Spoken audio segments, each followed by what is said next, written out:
I felt like he was going to hit me, you know, so my hands went up and his went up. Which led to this. Oh, he was trying to get over on my dude Larry Bird, and they was holding him. I tell you, we went through a lot of battles together, and They was holding Larry Bird right there, man. That wasn't cool, man. I know we ain't come here to watch Larry Bird get punched on, posterized by Dr. J, but really Larry Bird was the one that posterized Dr. J and told him he needed to retire.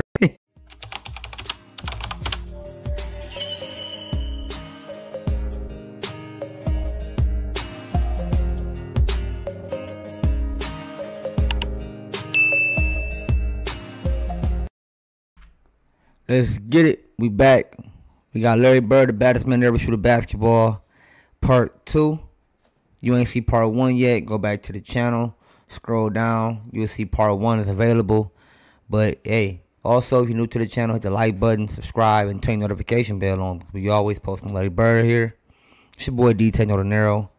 I don't want to talk y'all heads off. So, let's get straight to the video. Because this is an hour-long video, but we gonna do 4 parts if you didn't know. So, yeah, we're going to the second part right now. Let's get it. Larry Bird, profound respect.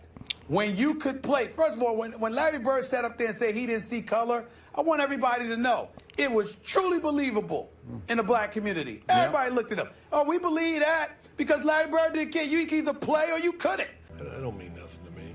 It don't mean anything to me. It never has. I don't know why. I mean, am I doing something wrong here? No, you ain't doing nothing wrong, Larry Bird. And giving up a few inches, to say the least. 10 seconds on the shot clock. Hello. Hey.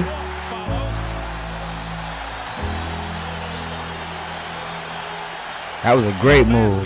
You know, and Larry Bird would give it to you. And I'm going to tell you something else. When he got into that fight with Dr. J. In a game against the 76ers in 1984. Bird's hard nose was never more visible than during a 1984 game with the 76ers when he took issue with Dr. J. Folks in the black community weren't mad at him. They respected him for it because we found out why. Bird found himself matched up against Julius Erving and dominated him. As he scored point after point, Bird kept repeating 2 numbers to Dr. J. The number of points Bird had and the number of points Erving had. By the end of the 3rd quarter, those 2 numbers had become 42 and 6. 42 points for Bird, 6 for Erving. I was up 38-6. That's how I summarize it. When Dr. J yacked him, you know.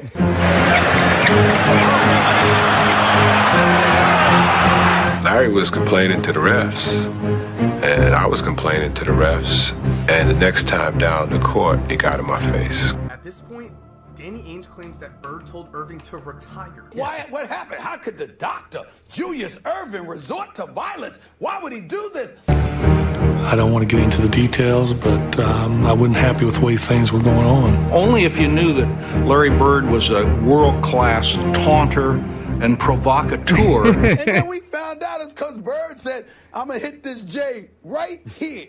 I'm gonna come right here and I'm gonna put this in your face right here. I'm gonna do this to you. I'm gonna do that to you. And then he did it. Would you understand what happened next? I felt like he was going to hit me, you know, so my hands went up and his went up. Which led to this. Oh, he was trying to get over on my dude Larry Bird, and they was holding I him. tell you, we went through a lot of battles together, and They was holding Larry Bird right there, man. That wasn't cool, man. I know we ain't come here to watch Larry Bird get punched on, posterized by Dr. J, but really Larry Bird was the one that posterized Dr. J and told him he needed to retire. Held that man down in less than 10 points. I'm gonna hit this J right here. I'm gonna come right here and I'm gonna put this in your face right here. I'm gonna do this to you. I'm gonna do that to you. And then he did it. Would you understand what happened next? I felt like he was going to hit me, you know, so my hands went up and his went up. Which led to this. Yeah, man, they hold him, man. Why they getting over like that? Is that Larry Bird? I know they ain't holding Larry Bird, bro. Come on, Philly, man. Don't make us have to come out there and ride on y'all like this, man. Not my dog, Larry Bird. Oh, yeah, man. They over here. Charles Barkley over here holding Larry Bird. Oh, let me find out when you, man, Larry, man, Charles Barkley, man, you got over, bro. I ain't gonna cap it. know. They saying you held my dude Larry Bird. He over here slapping flies with Kevin McHale. He got him off his game. My bad. Let's see what Kevin McHale was talking about right here in KG. Up and his went up. Which led to this. Yeah, Barkley holding. He's my boy, and I tell you, we went through a lot of battles together, and we won a lot of games. We won a lot of games on his IQ and on his toughness. Bird fights Kareem, swings the elbow. Yeah, Kareem was getting over right there. Could never back down. Jaw to jaw. Once you do, people look at you different. You have to stand up for everything you believed in, and even if it's the one playing basketball, if somebody took the gloves off and wanted to go, you had to go. There's no use playing.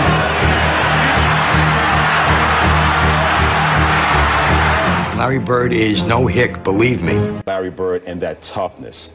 That dude was one tough guy. We were like, oh, that's why he hit you? Oh, well, damn, Doc, something wrong with you. You should have stopped him. That's how we were thinking about it. We like, and we know we love Julius Erving, but you couldn't take anything away from Bird. Bird was a bad somebody. Larry Bird was the baddest son of a gun on the planet. He was the bad man. He was a somebody. Long before Aaron Rodgers ever came along.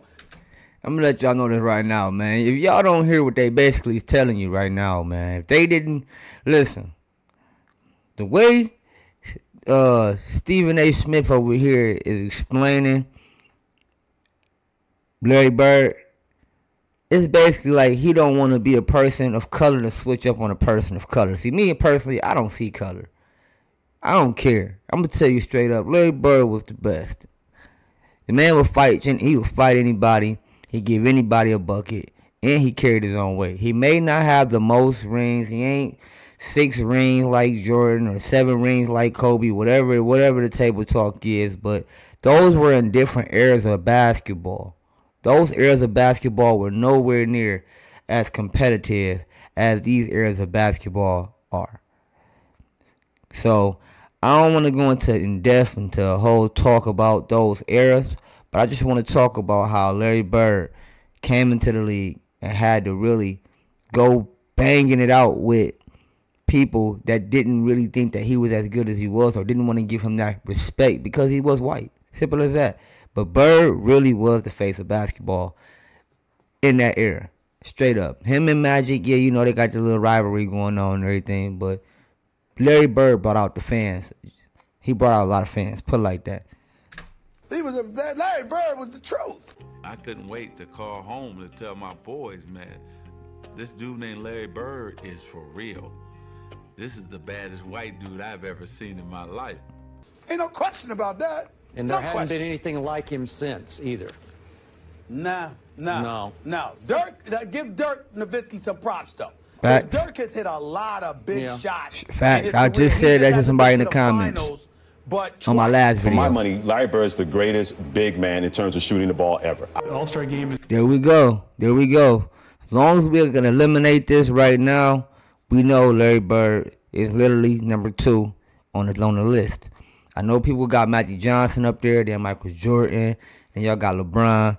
I just don't see some of those NBA players doing nothing that Larry Bird had did. And what he had to go through as well to get that title, to get that name, that should give him just a little bit more of that over the edge to say he the greatest. I'm not about to keep being a huge writer, but I'm going to say, pause. But you know what I mean? I don't want to make it seem like I'm just riding Larry Bird. But pause again. But at the end of the day, I'm talking about the fact of the matter that we have this consistent, people have this sense, this consistent urge to make someone the best. We got Michael Jordan jumping from the free throw line and dunking. So, oh my God, he's the best. When really, truth be told, it was a media thing. And I'm going to break this down into my video, and I do a video on why people have this image of the best being MJ. Then Magic. Magic came at early ages, and since Larry Bird is a white guy, and they want to come up with all of these reasons why, I don't know, white man can't jump, or whatever the case may be, which we've already seen, white boys out here jumping just as good as black boys. It may not be, I'm not trying to make this video weird, but at the end of the day, I'm just trying to point out the obvious. Magic Johnson was 6'9" for the Lakers, running a point guard. Do you not understand that, bro? Like, just really think about that. Larry Bird really had to carry a team from the worst record, one of the second worst record in the league, and bring it all the way up the next year, his rookie year, to being a real contender, on top of getting Rookie of the Year that year. The second year, he went to the championship. I think he may have lost that year. But the following year, his third year in, he got a ring. That should be enough. That should be enough right there. The whole legacy is right there is enough. That's enough right there for you to be, hey man, this guy, everybody's telling you, oh, he's a banger, he's this and that and that. He was the coldest white boy, this, the white. We don't see color though. So what is it? If we don't see color, then what is it? He was the coldest player you played against. Simple as that. Now, I'm going to leave this at that, man. We're going to watch this video. I might comment on a few other things, but I've already talked a lot. And I don't want to make this a whole 30-minute long video because we still got quite a while to go. First three-point contest, and he just starts looking at guys, doesn't say a word, and people are getting kind of nervous. And then he finally speaks and says, I'm just looking to see who's going to finish second. Some pure trash talking and just general bravado. And the theatrics of it all was made for Larry. And Larry would back up his boast by not only winning the contest, but blowing away the competition with a phenomenal shooting display.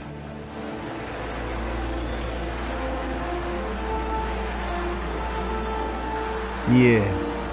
And he can shoot his butt off. Look at that, man.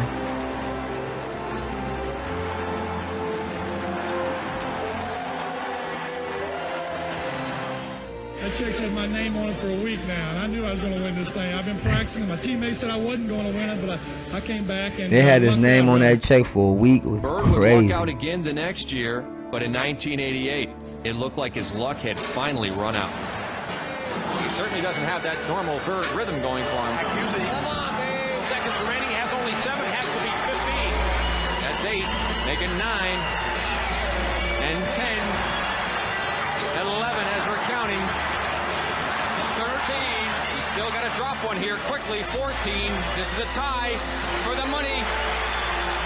Hey, that's legendary. The man put his finger up before he even knew what was going exactly in. What the score was. He knew that that ball was going to win the competition for him, and it's almost like he did it in dramatic fashion just to make it more fun. He knew it when he let it go and was headed for the winner's circle. He sure did. And the amount of pressure he had on his shoulders, and take my he wouldn't chance over fold. anybody Over else. Dirk? Over Dirk, absolutely. I'd take Larry Bird over Dirk Nowitzki because Dirk is a great shooter. Larry Bird was a break-your-heart shooter. That's okay, the problem. How about anything like him, born and raised in the USA?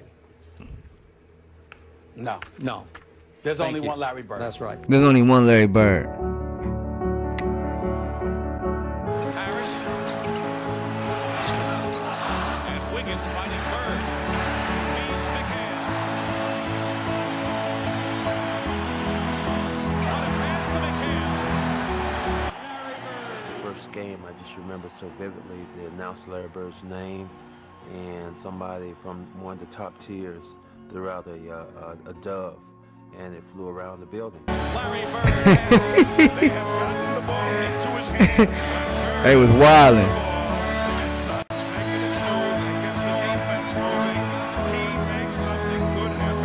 Yes. That was a dime.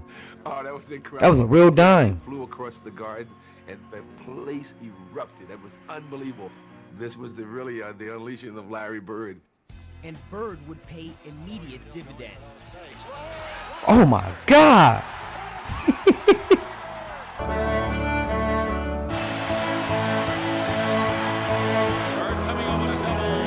Sampson gets the rebound. The leading rebounder is Bird. Leading playmaker Bird.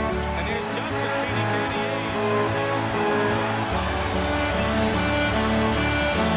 beating He used to be turning around getting them jump shots off.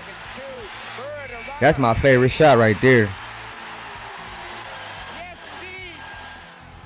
No one was questioning Red's move any longer. In Larry Bird, he had found all the qualities of Celtic greatness. embodied in one player, a player who combined talent with tenacity. That fierceness. Leadership, big game, clutch shooting. I think Larry was the mystique. I think Larry was the confidence. The parquet floor and the championship banners didn't mean anything if Larry Bird wasn't on the court with us. He dive on the floor. He do whatever it takes. Look out, Bird's in the crowd trying to get a loose ball back, and by golly, he does it. He was the most self-motivated player I ever saw. Bird had revitalized not only the franchise, but also its fans. Just lifting a whole franchise that was a storied franchise back to greatness. 2 seconds on the shot clock. Bird wants a 3 out of it. He gets it. That boy can shoot his butt off. Larry Bird is one of the greatest players of all time, there's no doubt about it. But not only was he an amazing player, he was an incredible trash talker, and according to many previous NBA legends that played against Larry Bird, he was the greatest trash talker of all time. Who is the best crap talker of all time? Larry Bird. You reckon? Larry Bird was the best of all time. You probably know this, Dan, but Larry Bird was one of the biggest trash talkers in basketball. And a lot of people, who was that, y'all? You know, they thought it was Reggie or Charles. Larry Bird talked more trash on the basketball court than anybody I've ever played against. Bird was so self-confident that he was known to waltz up to the opponent's bench before tip-off and predict a 40-point performance for himself. Then he would drop 40 on them, which is pretty insane. You know, so Brian Scott. I mean, I'm trying to block this shot, and he would just tell me, Scott, you're a little too late. So we playing him in the last play. He says to James Worthy, he says, you guys don't have to worry about it. I'm going to go right over there that corner. He said, they're going to set a screen for me. We're taking the ball out. He said, I'm going to curl right over. And he's telling us to play. 40,000 eyes on Larry Bird because they knew he was going to get the ball. And we knew it. Our opponents knew it. Now it's just up to them to stop it. He's telling us to play before they even take it out. He said, I'm going to go right over to that corner, and I'm going to catch it, and I'm going to shoot it, and I'm going to tie the game or win the game, whatever the case may be. They take the ball out, and I think it was either Danny or DJ, the late great DJ. Yeah. Take the ball out, the man curl right to the corner. Wow, DJ died. Shot a 3. Game over. It's like, are you effing kidding me? There was some pretty crazy Larry Bird trash talking stories. Bird used to tell people, I remember he told me a story about Xavier McDaniel. He said, the X-Man, yeah. X, I'm going to get the ball right here. I'm going to shoot a jumper right in your face. He said, you know I'm going to get it. I said, I know, I'm going to be waiting. And he said, I'm going to get it right here. I'm going to shoot it right in your face. 10 seconds.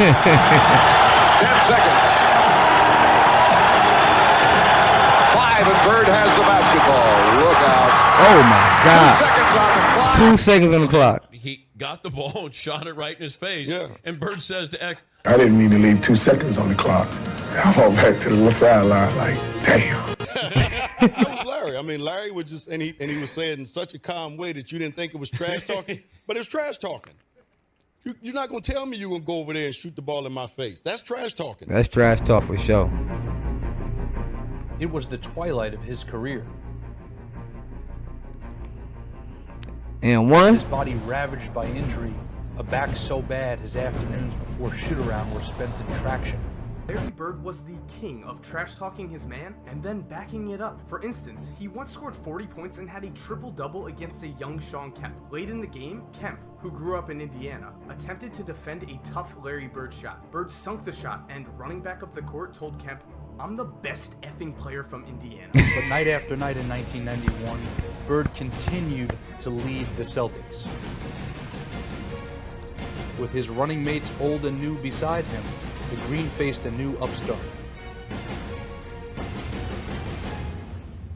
Perhaps his most memorable moment came in a game against the Pacers around Christmas. Before the game, Chuck Person, known as the Rifleman, told reporters that the Rifleman is coming and he's going bird hunting. Chuck Person and the Pacers were new to the playoffs, but showed no fear. It quickly became personal between the legend and the Rifleman.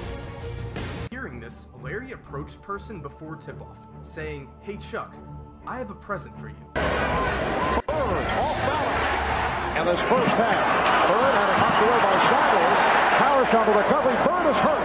Bird is down, and he's hurt. And Larry Bird is headed directly to the locker room for treatment. With that say, yeah, I already had a lot of respect for Larry Bird, but the way he played today, you know, it's just like something you tell your kids about. I told him at the end of the game I never seen anything like that. And that's what LaSalle Thompson said following Game 5 of 1991 Eastern Conference first round. Okay, well, shout out to LaSalle for giving Larry Bird his recognition.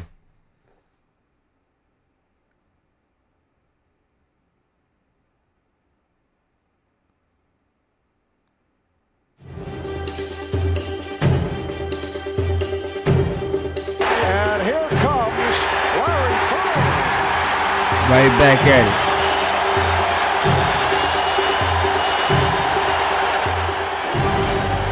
Out of the pages of Willis Reed. You know, the thing about it that I love about you is that, see, most guys talk trash and talk stuff and can't bag it up.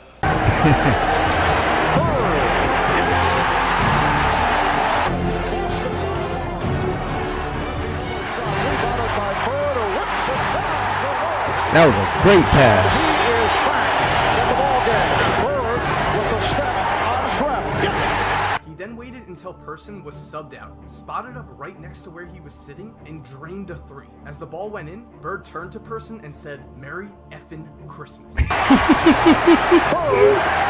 of the field.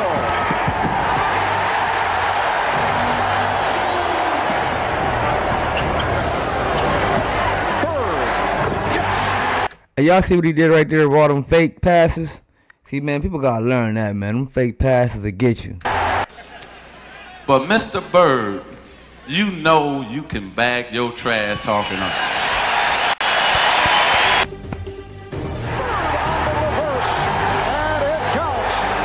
Sanders at 6'6", giving away 3 inches to Bird, who's trying to post the ball through the foul. Yes! And one. The greatest clutch player of all time. I love how people just want to just not just call him the greatest player of all time. They got to keep throwing something else on there.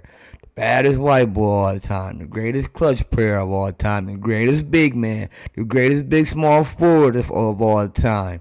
The greatest Boston Celtics of all time. You don't hear that when they say, "Oh, my MJ the best player of all time." You don't hear that when they say Magic Johnson the greatest player of all time. It's just literally they're the greatest player of all time. To be honest with you, I think Kareem Abdul-Jabbar had more points than everybody. Both of them. No, I'm cap. No, he didn't. He ain't had more points than MJ and Magic Johnson. But still, though, I was going somewhere with that.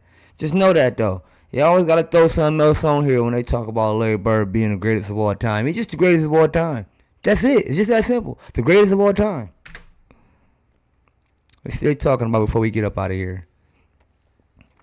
Larry Bird hit more clutch shots, you know, in pressure situations than any player. I told you about each and every one, right? Oh, yeah. Oh, yeah. He would call the spot. According to Jason Williams, he felt confident enough that he could check an aging Larry Bird on the court.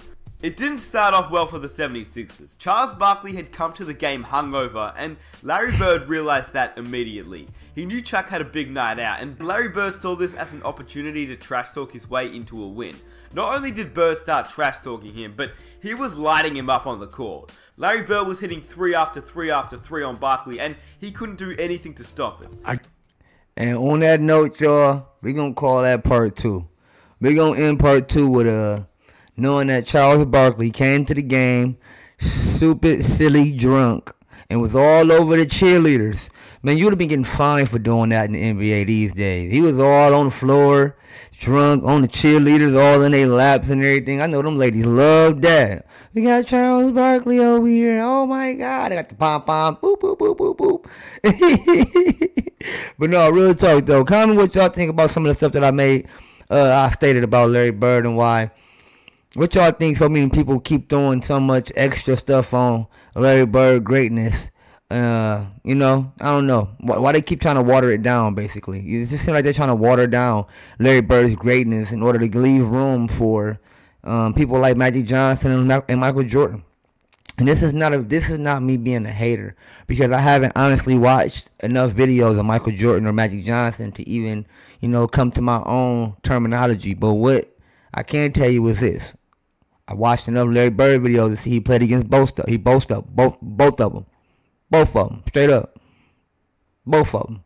I done watched a couple of videos of Magic Johnson and Michael Jordan. Not all of them, not as many as Larry Bird.